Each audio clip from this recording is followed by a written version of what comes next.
Ashley. I'm 38 years old and I'm here for a CO2 laser resurfacing with Dr. Josh. My obsession since I was 20 has always been my eye area, under eye and crow's feet. So I've done various things over the years, but I'm hoping for some skin tightening and just a fresher, younger look in that area specifically. I'm gonna get you to close your eyes. Gonna be 3 flashes, okay? In terms of spots, you're better than 46% of women your age.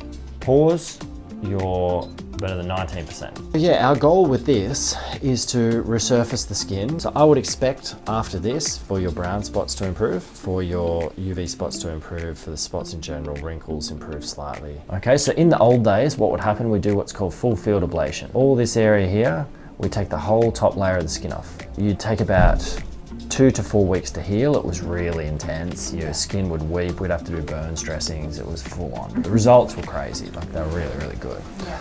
It's safer to do it the way that I'm going to do it for you. And there's less downtime. What we do is we do like this.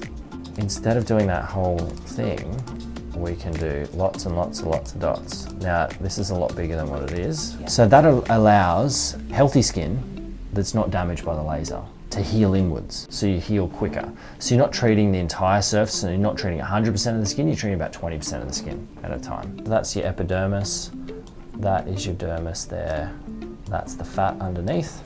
So in the old days, that full field ablation would come down to here, okay? But because we're only doing bits at a time, we're coming down to here. Yeah. So we can go deeper, which causes more of a contraction. There's a risk of a darkness that comes afterwards called post-inflammatory hyperpigmentation. You've been taking some cream for a little while, have you? Yes. Yeah, good, excellent. So that'll reduce the risk, not completely remove the risk of that. If it was to happen, it typically always goes away. It might take a few weeks to go away.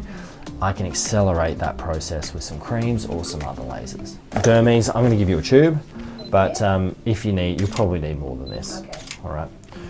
5 times a day is what I recommend, and a thick coating. You have aftercare instructions on here, but I'm going to send them to you via email as well. There we go. Beautiful. We're doing CO2 laser. It's an aggressive treatment, so there is some discomfort rather associated with it. For that reason, we use a very strong numbing cream. Okay, 1, 2, 3, sharp scratch, beautiful. Because we're getting in close to around the eye, I'm doing local anesthetic first because it is slightly sore under there. We're going to do an intraoral nerve block, so come and have a look here. So where I'm going, can you see that there's a little bit of skin there? I'm going just lateral to that. See how that's all filling up? Good. So this is an intraoral nerve block. So there's the mental nerve that sits in there. It's going to numb all here and all around there. Okay, so it's a really great way. Because I've already done local anesthetic here, that is all going to go numb around here. So can you feel that? That's pretty numb, hey? Yeah. Good. And then the other ones I'm going to do is a supraorbital and a supratrochlear nerve block. So if I go from the midline here, if I come 1.2 to 1.4 centimeters away, I'm going to hit the supratrochlear nerve, and then another ½ centimeter across is the supraorbital nerve. So I can feel the notch there with my finger, so I'm going to do a little sharp scratch, and I'm basically putting about 2 mils of product into there. The main reason I'm doing this on a CO2 patient here is that we're going to go reasonably aggressive with the settings. Because we were already doing nerve blocks, I think it's reasonable that we continue, and Ashley was tolerating those needles so well, I thought that it would be better to make her as comfortable as possible. And she'll be able to tell us the difference in the areas where I put the local anesthetic. What I'm doing now is I'm just pushing the anesthetic in so it gets closer to the nerves. Does that feel numb? Yeah, it's getting there. Good. This is getting there. Excellent, good. There's 3 different tips that you can use, okay? Comes in a fancy box. 500 is very superficial but treats a lot of the skin at a time. This is for really beautiful resurfacing of the skin. And then you've got a 300, which is a little bit more deeper.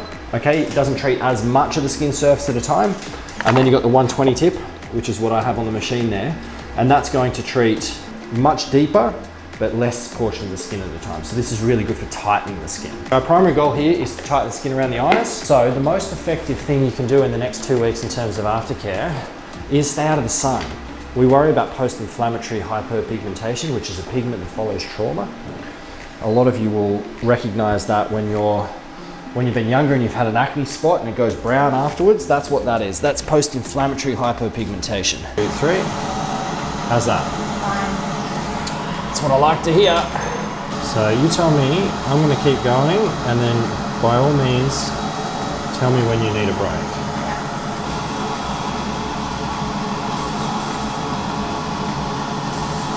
So you can see here as we're going, we're treating 7.5% of the skin at a time, but we're quite aggressive.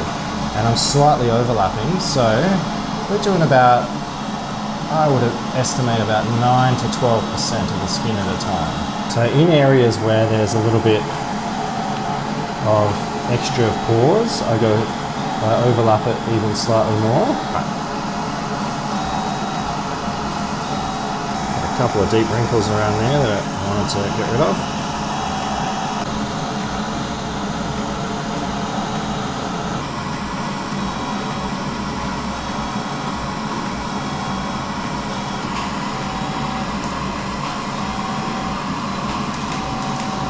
So the last part of the procedure we're doing here is we're putting insulin on the skin. And insulin has a lot of growth factors, one of them being insulin-like growth factor that's going to get released, and it's going to significantly speed Ashley's healing. Turn it this way. And then we're going to do some LED lights. LED light is going to reduce some of the inflammation associated with this procedure and speed her healing. So this is 20 minutes now. Now with this Dermese cream, my rule is you can never put too much. Okay. So I've just had the CO02 laser resurfacing. I'm feeling some heat, feeling some swelling, but overall it was a pretty okay experience. I was expecting it to be a lot worse, but it was pretty okay, especially with the anaesthetic and the numbing cream. Day 1, day 2, day 3, day 4, day 5, day 6, day 7, day 8, day 9, day 10, day 11, day 12, day 13, day 14. I am 1 month post